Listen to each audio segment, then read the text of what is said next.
Hi, and welcome to Studio 411. I'm your host, Larry Dasilva, and we've got a terrific show for you today. We've got a gentleman joining us on the phone line from the West Coast who some of you might not know right off the bat, but then when you hear some of his music over the past several decades, you'll say, oh, very smooth stuff. Mel Carter has established universal appeal as a singer and also as an actor for several decades.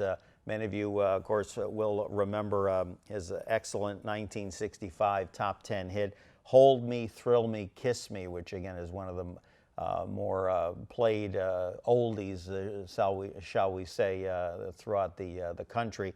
And again, multi-talented, maintaining a key spot in pop history.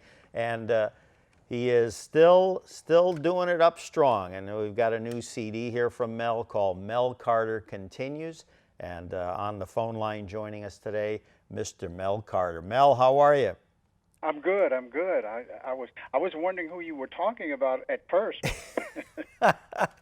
Jolson. Okay. And, yeah. you and I know that, but the rest of them are like, Jolson, who's that? So, but that's for another show. Tell me about the CD now. Again, this is an effort. I am thoroughly enjoying it. They used to say on the old 45s and vinyl, well, you'd wear out the tracks. Well, I don't know about the CD, but I tell you, I'm wearing it out because I listened to this almost the last 3 or 4 weeks, almost like every minute of any time that I'm doing work at home. So you got a great release going on here. Well, thank you. Let's hope that transfers to the audience out there. Absolutely. And tell me, obviously you've done several LPs, dozens throughout your career. But again, over the last several years, you've done a handful of CDs. How did this particular project, kind of what's the theme here, or what motivated you to put this grouping of selections together? Actually, it's a continuation.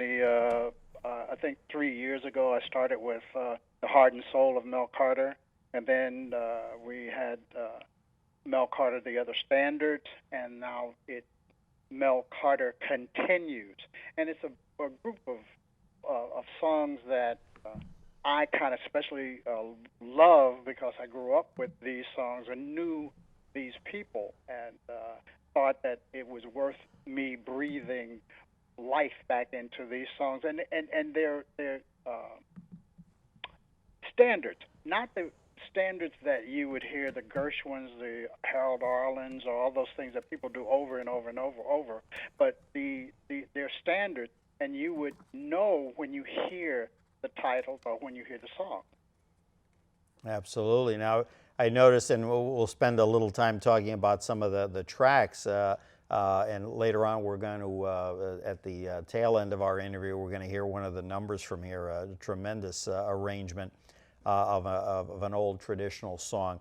The first one on the CD, let me ask you, let me backtrack. I know when I had Chris Jasper of the Isley Brothers fame, who, by the way, I think you and I spoke off air. The Isley Brothers, of course, they are also from your native hometown of Cincinnati, Ohio, as well. They are. We went to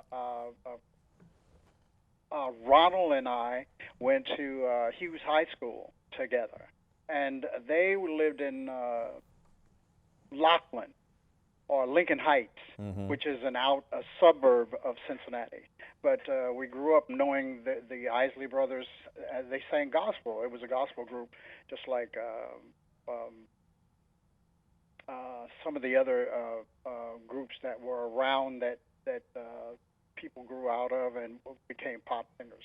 But they did sing gospel before the other. I just found it interesting how, amongst all, the thousands and thousands of guests that, we hopefully will and could have on, I said, within such a short span, I said two folks who either they themselves or extended family right from Cincinnati, Ohio. So obviously a rich pedigree in music, to say the least. So I would say so. Yeah. I would say. Just in Time. Now, that's an old Comden and Green tune. Now, was that from a Broadway show by chance? Uh, it probably was. Well, when I first saw it, I saw it in a film. I've forgotten the name of the film, but I saw it first in the film. And John Rodby, who is the arranger, brought the verse to me because I had never heard the verse to the song. And he said that originally it was never on. It was never printed on the music sheet, but a client of his found it, and they bought it. He brought it in, and I said, "Oh, let's do this. Do let's do the verse." And I like doing the verses to songs, like to the standards, because so many of the verses are like another song within themselves, outside of the actual song itself.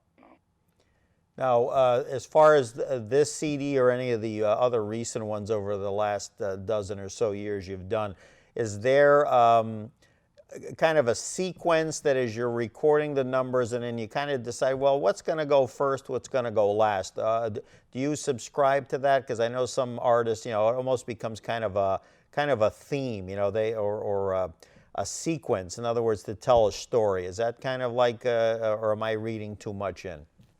No, what we do is like when we get ready to do an album, there I go, I'm dating myself again.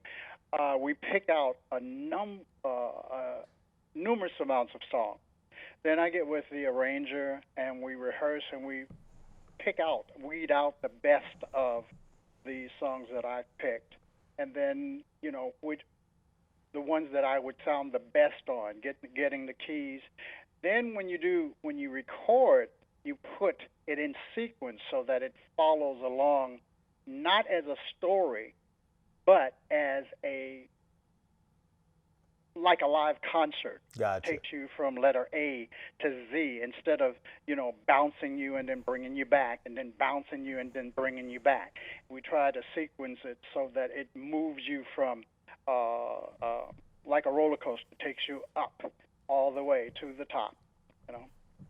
Now on this CD, you've written or co-written, I believe it was 3 songs. The Way Out is The Way In. The Revolving Door Test, you co-wrote that, but that is something that over the last few CDs that you've focused more on featuring a good amount of your own tunes in there as well? Not really. Many people didn't know that early on in my career, when the Hold Me, Throw Me, Kiss Me, When a Boy Falls in Love, and I had written songs that were the B-side of the singles that I had, and I was not primarily known as a writer, but I got the songs in. These songs, The Way Out is The Way In. My partner, writing partner, Alex Gerber Jr. and myself wrote the song, and I've been holding it for maybe a couple of years. And the other one is Not the Letting Go That Hurts. That's from a show that I had written. It's called The Legends of Rock and Roll, The Balladeers, and then The Legends of Rock and Roll I got a chance to do with my friend Lenny Welch, who as a duet, and we had done the show in Vegas and just got the opportunity to do the title song on record on this CD. There you go. Mel Carter joining us for the hour here on Studio 411. Make sure I get the website correct, mel-carter.com for more information. Right. There you go. We'll get back to the CD. Now, obviously, we spoke about you being born in Cincinnati.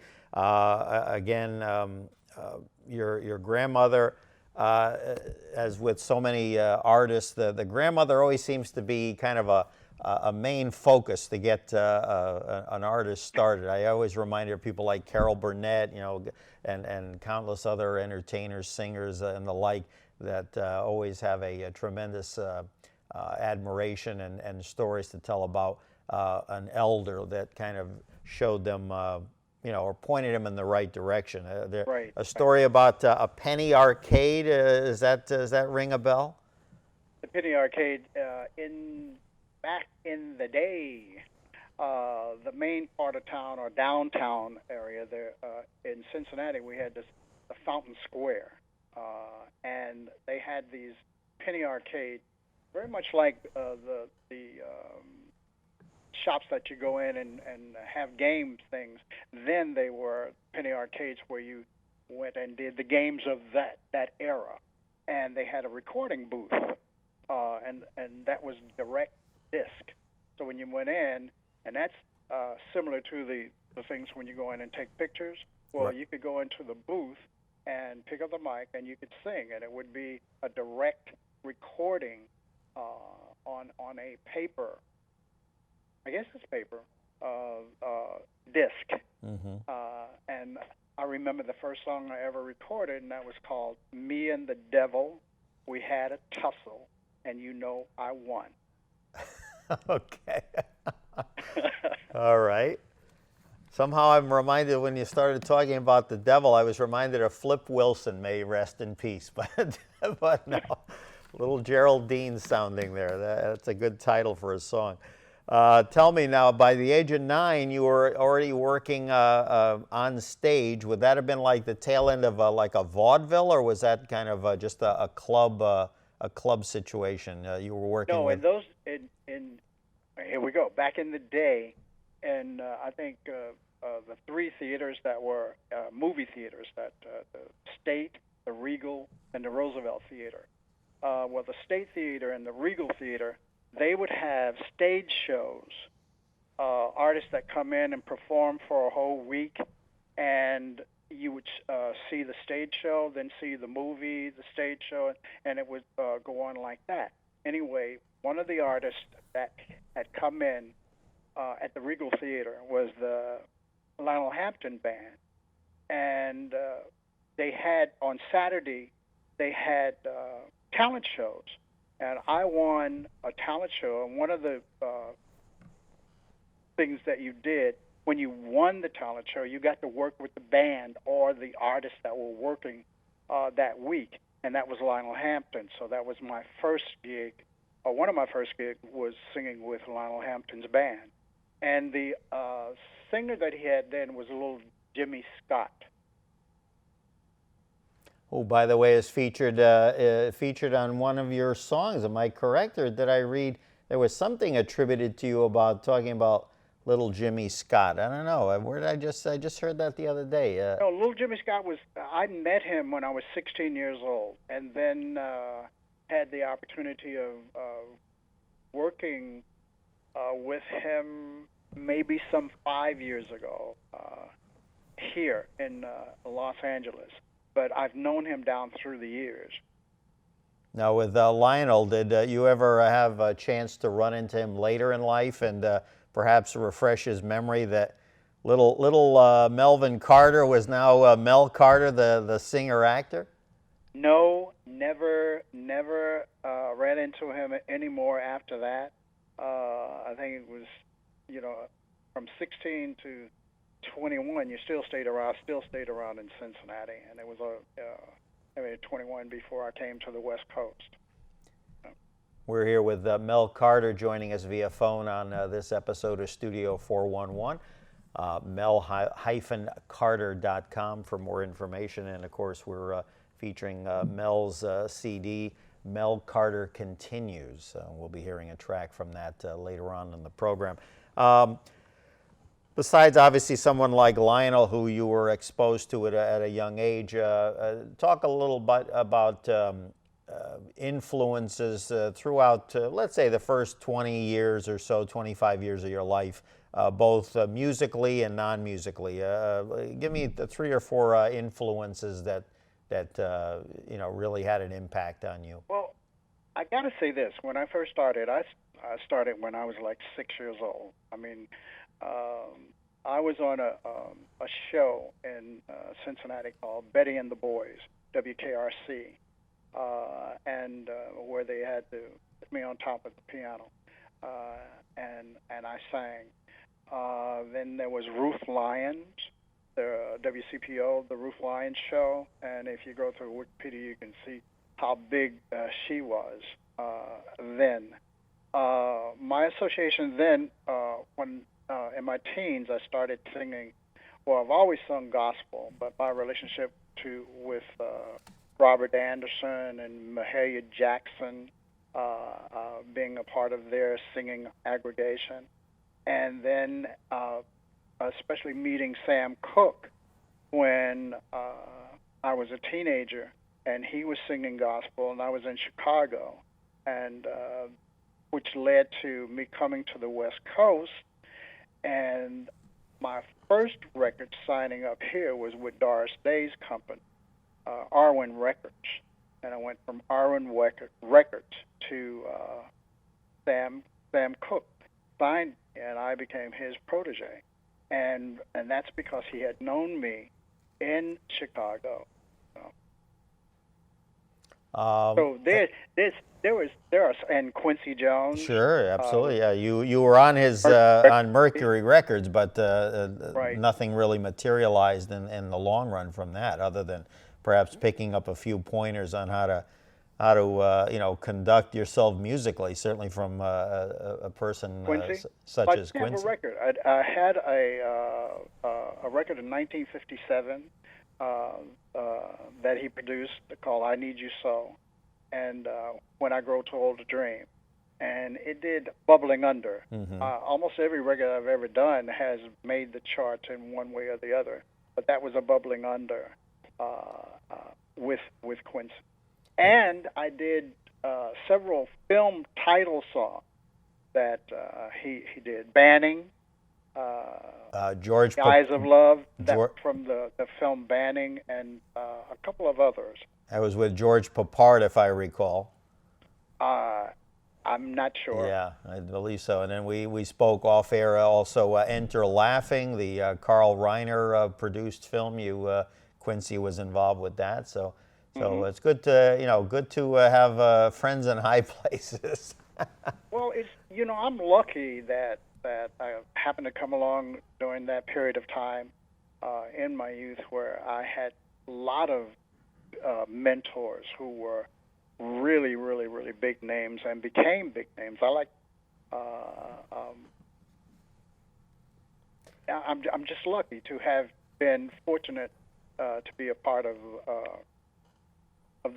those people's talent, Now, you were a part of a gospel group for a brief time called the Gospel Pearls that I understand was on the Ed Sullivan Show. Were you on the Sullivan Show with that group at that time?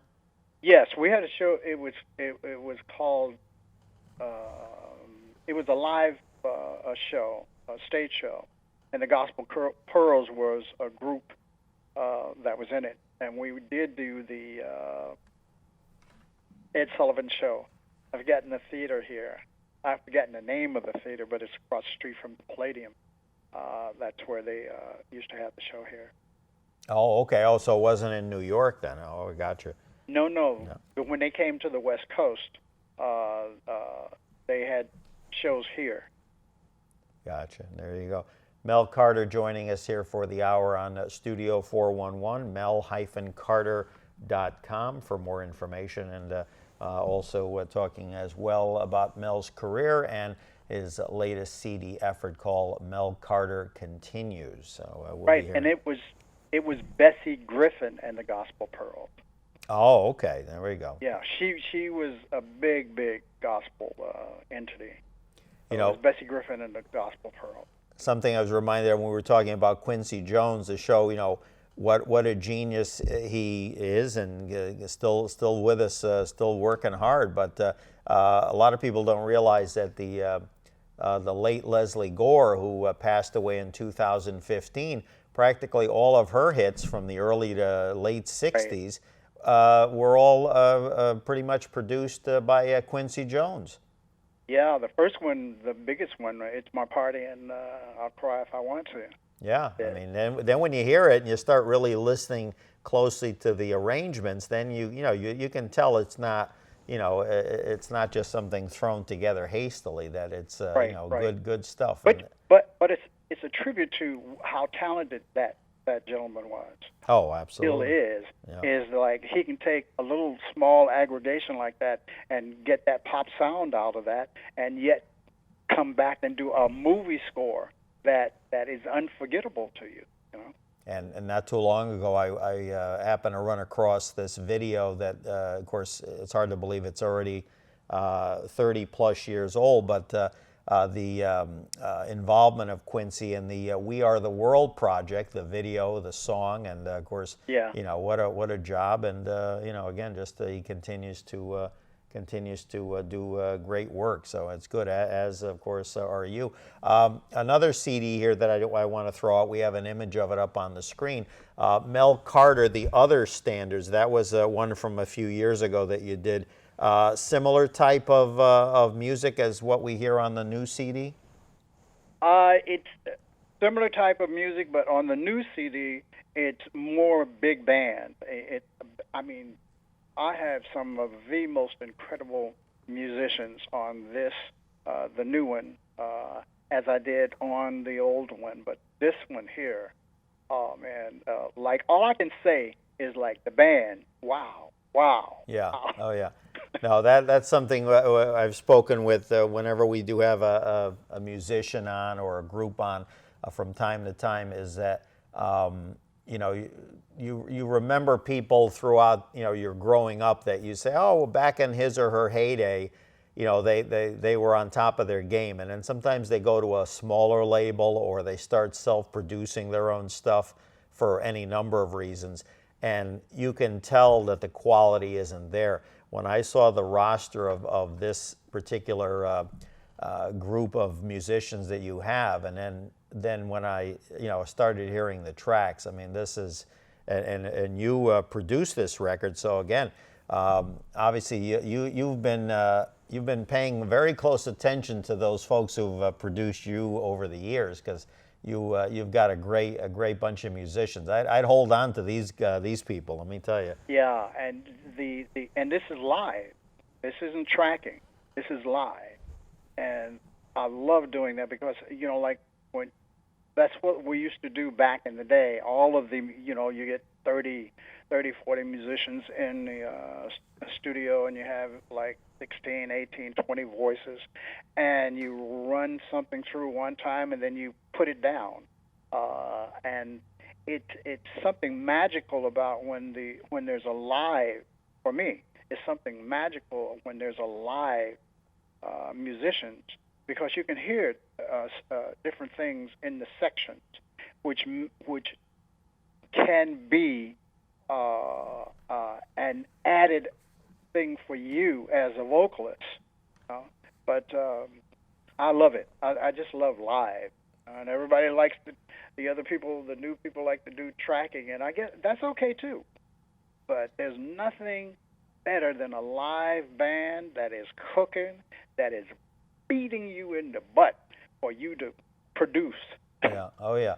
I always use the analogy of, let's say, when the Beatles did their Meet the Beatles album for one.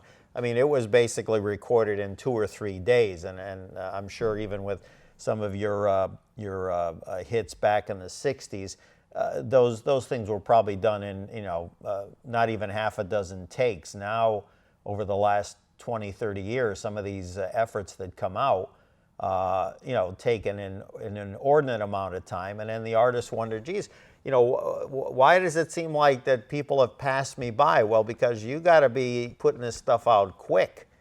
Yeah. You know, and on this particular disc, what would you say the average amount of time or days that it took to let's say do each track? I mean, it was more than 2 or 3 days? Well, it's not just each track. You set up a session, you know, like 4 to 6 hours, like you do like we did in the old days. Like you go in to do a single session, you do it in 4.5 hours. You do an album like 12 hours, and you do that in 2 days. So it would took the 3 sessions. You should know your business before you go into the studio. There is no rehearsing and everything like that. You do when you get there, the musicians are set up, the arrangements are right, and your job is to go in and deliver, you know. So it took 1, 2, 3 sessions, you know, which is like 3 days, 3 days of X amount of hours, and I don't have to do take after take after take after take. You know, like you get it in 3 takes, 1 to 3 takes. I know when Sinatra used to go in, you know, like some of the takes were just like, goes in and do it, you know. That's because the artist knows you. That's the artist, the engineer, the arranger, the musicians are all professional. Not to say that the other people recording aren't, but you know that's your job. My job is to know what I'm supposed to do. Right. And as the producer, I know what I'm looking for. So it's all that work is done before you get to the studio. Mel Carter joining us for the hour here on Studio 411, mel-carter.com for more information. Also talking about Mel's new CD, Mel Carter Continues. We just had a graphic up, an image of one of your first LPs back in the day when you were on Sam Cooke's label. And I always love when we have folks on. As a big history buff myself, I always get a kick out of talking to people when I know that they've been exposed or friends with people, many of whom may not be with us anymore. Tell me in a couple of moments about Sam Cooke. I mean, an icon of music, both the 50s, 60s, and beyond, who has been gone for quite a while now. First, I have to say that Sam was a visionary artist. Like, he was the first black artist to own his own company. That was way before the Motown organization. And we had people at the label like Johnny Taylor, Johnny Morissette, the Sims Twins, Billy Preston, and all those people had hits, all right? And then he introduced a pop label, which was When a Boy Falls in Love. That's how that came about. And the Derby Records. Mm-hmm. And it made a crossover doing all the English invasion, you know, all of the big hits that were coming from England, and it broke through, you know, a top 20 tune. Sam was like a big brother, or your favorite uncle. He was too old, you know, like with all of the people at on the label. You could go up to the office at any given time when he was there. He would always be in his office with the guitar, just playing, writing, you know, setting down things. But he was just a good human being, you know, and a fantastic artist. When he was on stage, you know, like he was there, you know. I always loved, of course, as a young boy at that time, mid-60s, when he was shot and passed on in late 64, I believe, in December of 64, if I recall. Then in 65, of course, you know, the label, naturally, they do it with everyone. But in Sam's case, you know, we're still bringing A material even after his demise. And, of course, one of the great tunes that came out posthumously was the song Shake, and you know, just a tremendous artist, you know, and like yourself, also rooted in gospel music from his younger days. Right. Yeah. Mel Carter joining us here on Studio 411. We move ahead to 1965, and at that point, correct me if I'm wrong, you had moved on to the Imperial label, and I have to say one other thing. Sure, go ahead. You know what a great guy he was. When it came time, I had the option, or he had the option, to pick up the contract for me to be another year with the SAR record label, Derby Records, and we had a chance to go to Imperial, right? And we had a meeting with then my manager, then was Zelda Sands, who ran the Derby Records. SAR Record, his record label. Right. And we had a meeting, and he said he did not want to stand in the way of any progress for me, and he let me go. He didn't have to, but he did. And that's the kind of a person that this man was. And went on to Imperial, and Imperial had a record that was bubbling under Richest Man Alive. Mm-hmm. And then came Hold Me, Thrill Me, Kiss Me. Interesting tune. It just has legs that just don't quit.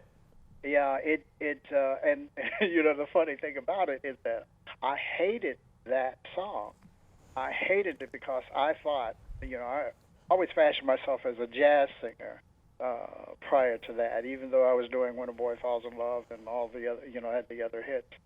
But when I did Hold Me, Thrill Me, Kiss Me, I had to stand in the booth and be directed to sing on the beat. That's and for you out there who don't know, on the beat is like singing the downbeat of a chord, instead of laying back. And I only had maybe 8 in the bridge that I could stray away from doing anything different than singing on the beat. And I had gone back to Cincinnati, and while I was back in Cincinnati, it started charting, okay? And when I went back into Cincinnati, the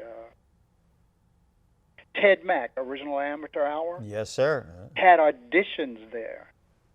And I went to the Ted Mack Original Amateur Hour. I failed. And I was really down in the dumps. And then maybe, I think, WCPO. That's the first time I ever heard Hold Me, Thrill Me, Kiss Me.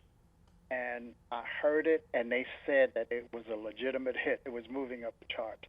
That made it okay that I didn't win the... There you go.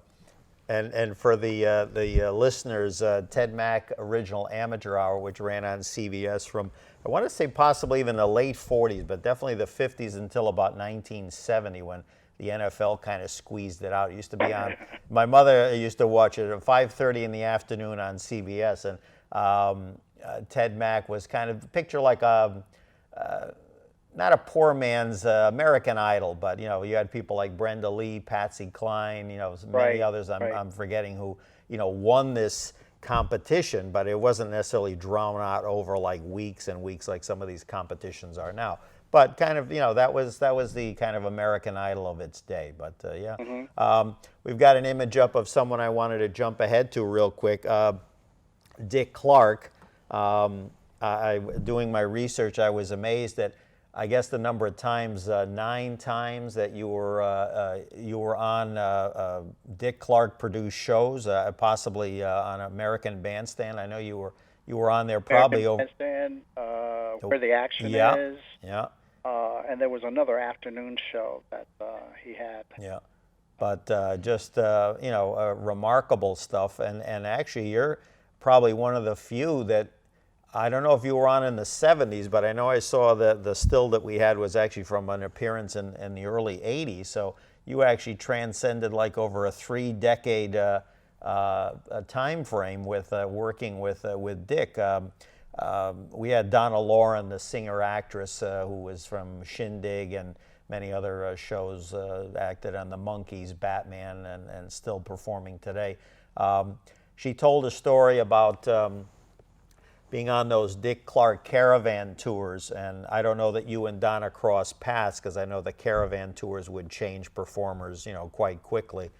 But she told a story about back in the '60s during the height of civil rights kind of turmoil, I guess, for lack of a better word, where there were times, she said on this program, where Dick, if a hotel wouldn't allow all the performers to stay, he would say, well, let's get back on the bus until we find somewhere that would.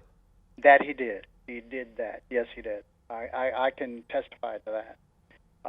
And I was on one, two, three, I think four. We did 30, 40, over a half a year. Wow. Because I went from one caravan to another caravan to another caravan. And every other night you spent on the bus. And he literally, he traveled on the bus with us, you know. Yeah. And good guy, great guy. And up until the latter part of his, the years, we still knew each other, and it was great. He was he grew up with us. Sure. Yeah. Oh yeah. No, he's kind of the person. Obviously, you knew him, so it's on a different level. But as a person that grew up watching Bandstand, we also just had in the last month or so Bunny Gibson, who was one of the Philly Bandstand dancers and has become a successful character actress in her own right, and probably other than Dick, one of the more successful Philly Bandstand people in terms of name recognition to come out of that whole show. And of course, just like with Donna and yourself now, not a bad word in the house about Dick Clark. So it's somebody that I know when he passed. Wow, that kind of you feel a little void there when someone you grew up watching. But he had a knack. He had that knack of making you, as a young performer, feel very comfortable with the interview. It's like when he sat out in the audience with the rest of the kids, who was emanating from Philly. Yes. And the rest of the kids, it was like you looked at him, and he like the kid, like the older kid and sitting in the audience. They all, it wasn't like Dick and then the kids. It was like Dick and everybody else. It was, you were on equal terms with him. And then as an artist, he made you feel so comfortable, interviewing. He could get inside and open you up and have you do and talk about a lot of things that maybe you wouldn't with another interviewer. Sure. I'm looking at a poster that I dug up. Dick Clark's Caravan of Stars, real quick. Peter and Gordon, The Drifters, Mel Carter, Paul Peterson, Ronnie Dove, Brian Hyland, Red Hughes, Ian Whitcomb, The Crystals, Jackie DeShannon. This was from a place, John Rosenblatt Stadium. I have no idea where that is, but wherever it was, at 8 o'clock that night, 12 artists knocking out 3 songs a piece. That must have been something else. Not only that, they said that certain insects and are protein for your system. Well, I've had a lot of protein in those days. Mel Carter joining us here for the hour on Studio 411, mel-carter.com for more information. Before we get back to the CD, another image that actually you were kind enough to provide a photo of you. I'm going left to right here.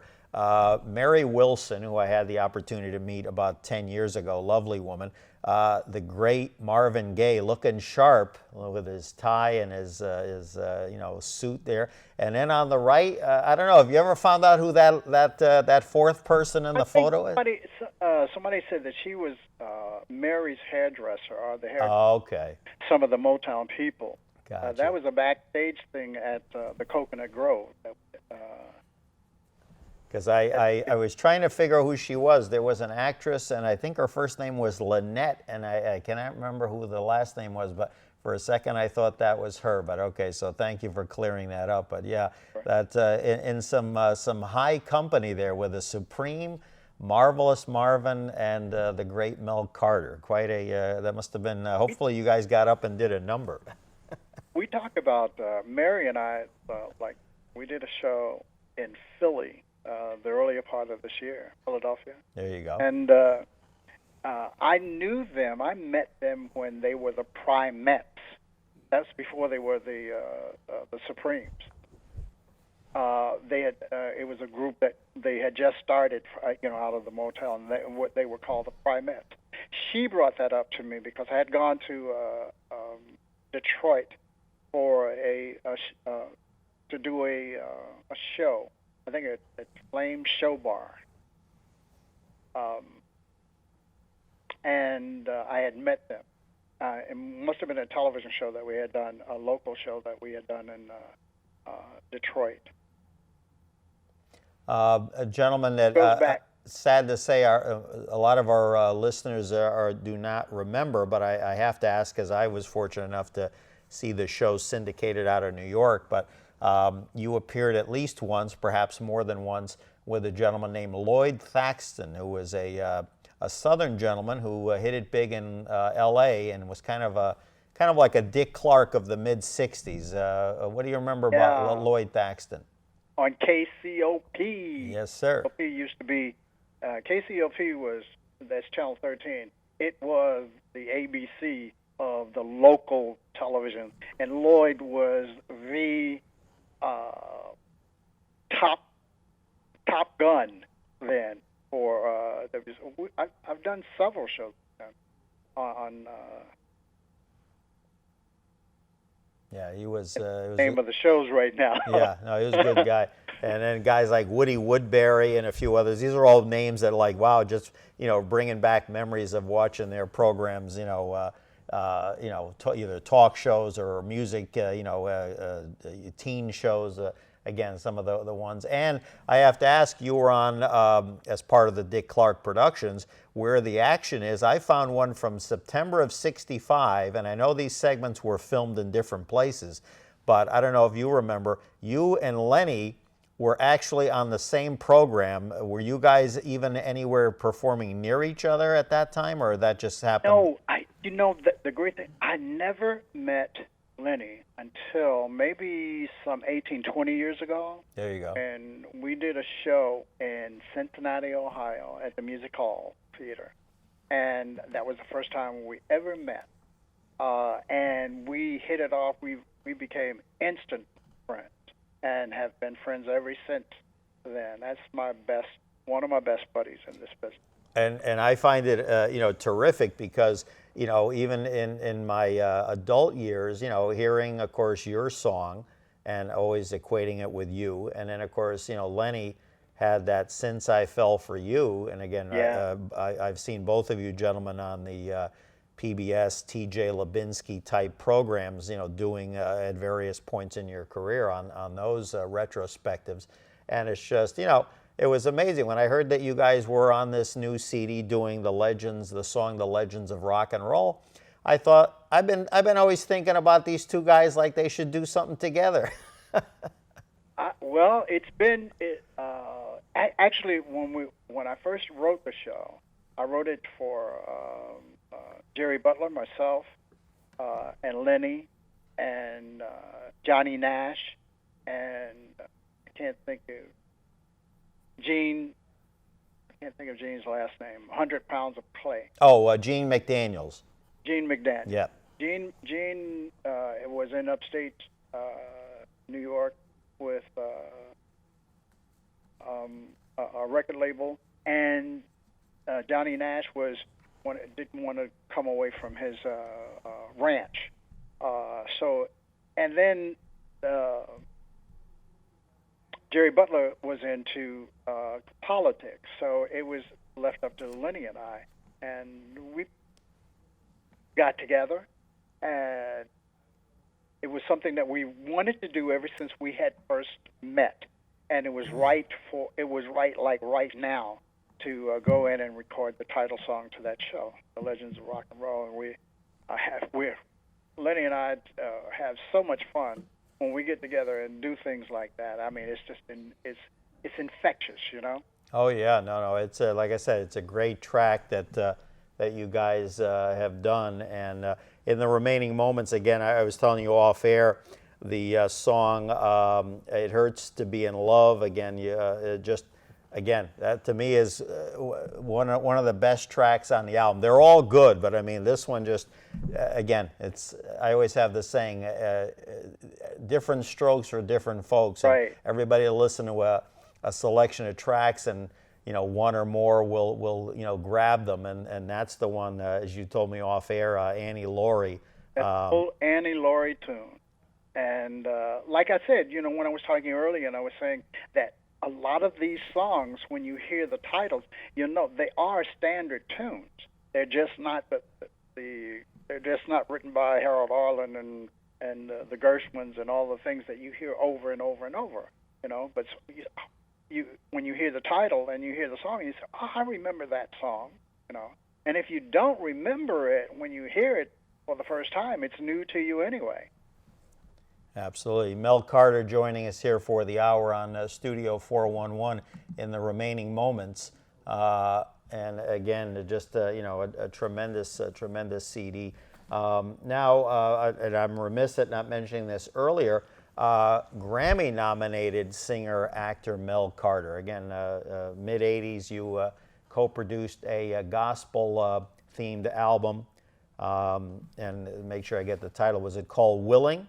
Willing. Yeah, and won our Grammy nomination for Best Male Gospel Performance. I did not know that. So again, you got to make sure they put that in the credits there when they're promoting you. Grammy nominated artist. That's yeah. Well, I've been there a few times. That's right. But this one I'm very, very proud of. And let me say this: not only is it at mel-carter.com, it's at cdbaby.com, iTunes, Amazon. It's at all the affiliates that you can go to and get it. There you go. One of the things that we offer too is that when you come to the mel-carter.com, we give you a private link to the 20-minute interview between John Rodby and myself, or the 15-minute interview with Lenny Welch and myself. And if it's very informative information, and it's like John Rodby is he's a genius.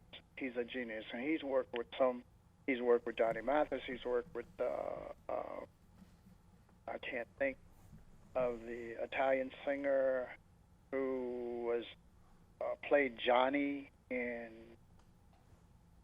the. Never mind. Okay, I was going to say, you give me charades here. Go ahead, I'll get it. In the first Godfather, he played Johnny. Al Martino. Al Martino. Yes, sir, yeah. Yeah, very good. And he's worked with Barbra Streisand, and I'm not sure, I think he was the musical conductor for a Dinah Shore show. Oh, okay, there you go. Very good. Well, we're coming down to the end of the program, at least the interview segment. We're going to be featuring a little photo montage of Mel's career, and also partaking in a little listen at one of the tunes from the CD. He's Got the Whole World in His Hands, of course, a traditional standard, which again, I think, Mel, you'd agree, when the folks hear this arrangement, I'll tell you, it'll get them off their seats for sure. Well, I hope so. Very good. Well, it was designed that way. Oh, absolutely. Yeah, the way you kind of bring it along slowly, and then it kicks into gear for sure. Mel, hang in there with us. I appreciate you taking time out from your busy schedule. Mel-Carter.com. The CD Mel Carter Continues. Great to hear the tremendous stories from your career. And what do you say? Let's give a listen to He's Got the Whole World in His Hands. And we thank you for joining us here on this episode of Studio 411. Mel, thanks for joining us. We'll hope to have you on again. Thank you, Larry. Thank you.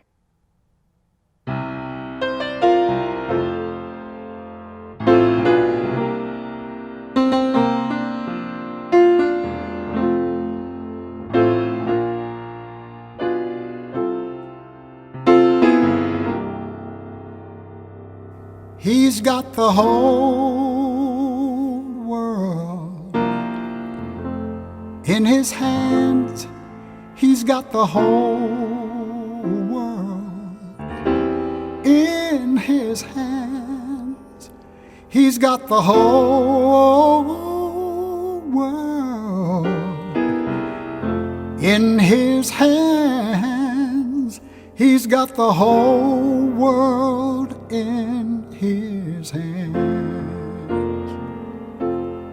He's got the little bitty baby in his hands. He's got the little bitty baby in his hands. He's got the little bitty baby in his hands. He's got the whole world in his hands. He's got the whole world in his hands. The whole wide world is in his hands. He's got the whole world in his hands. He's got the whole world in his hands. He's got you and me, brother, in his hands. He's got you and me, sister, right in his hands. He's got you and me, brother, in his hands. He's got the whole world in his hands. He's got the sun, the moon, and the stars. They're in his hands. The sun, the moon, and the stars.